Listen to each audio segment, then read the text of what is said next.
प्रियात्मन सप्रेम जय जीव।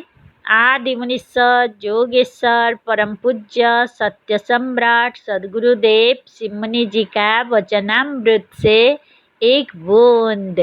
शुभ भावना करो। चेतन ही सबका प्रेरक है। अब चेतन क्या है, इसे विचारना है। चेतन वो है जिसमें चेतनता हो।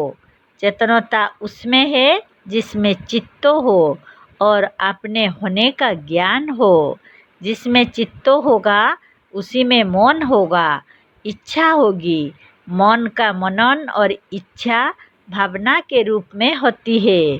किसी भी काम को करने के पहले मनुष्य उसे करने की दृढ़ इच्छा करता है, भावना करता है और अपनी दृढ़ भावना, इच्छा और विश्वास के अनुसार करने भी लगता है।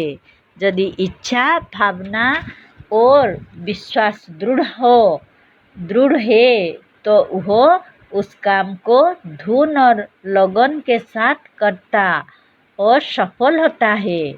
पर एक बात और है, जो जितना ही चेतनता है वह उतना ही ज्ञानवान और बुद्धिमान भी होगा। बिना ज्ञान और बुद्धि लगाए बैल की तरह काम करने वाला अपने लक्ष्यों को प्राप्त करने में उतना सफल नहीं होता जितना एक ज्ञानवान और बुद्धिमान सफल होता है। आत्मा के भीतर जैसी भावना आती है, ठीक वैसे ही सब बातें और कार्य शरीर के भीतर होने लगते हैं। मनुष्य आत्मा अपने जीवन, भाग्य और परिस्थितियों को वैसा ही बना और बिगाड़ सकती है जैसी उसकी भावना, विश्वास और इच्छा है। जिसकी यह भावना है, जिसका यह विश्वास है कि हम इस कार्य को नहीं कर सकते, या जो अपने को उस कार्य के अयोग्य समझता है तथा जो अपने को स्वयं नीच समझता है, वह कभी ना ऊंचा काम कर सकता है और ना ऊंचे और बड़े कार्यों को पूर्ण करके सफल हो सकता है। जो अपने को संसार के किसी कार्यों के अयोग्य समझता है वही अज्ञानी है और महापापी है। वह संसार में कुछ नहीं कर सकता। यही सच्चा ज्ञान मुनि समाज की देन है जो वह संसार को दे रही है। रोग, दोष, बात, पीत, कफ, कमर, पेट, गुदा और अंतड़ी सब जड़ है और जड़ होने के कारण आपके अधीन है।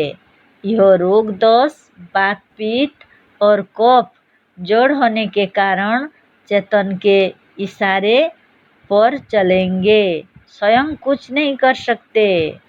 आप जैसी भावना करें, जैसे चलावे, उस तरह से यह चलने के लिए विवश है। यह नियम होने के कारण यह अटल और अचल है।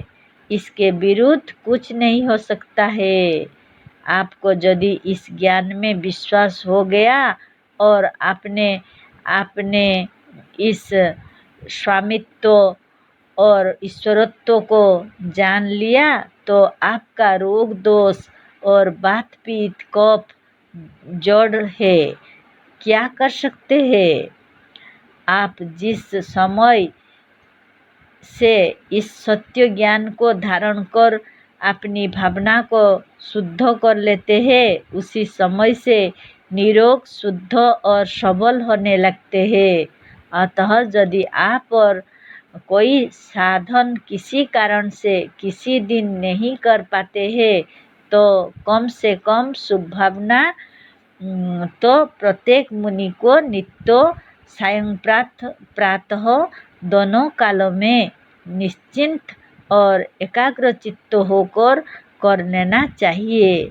यह शुभ भावना उसी विधि से शुरू करनी चाहिए जैसा कि साधन काल में मुनियों को बतलाया है। जय जीव।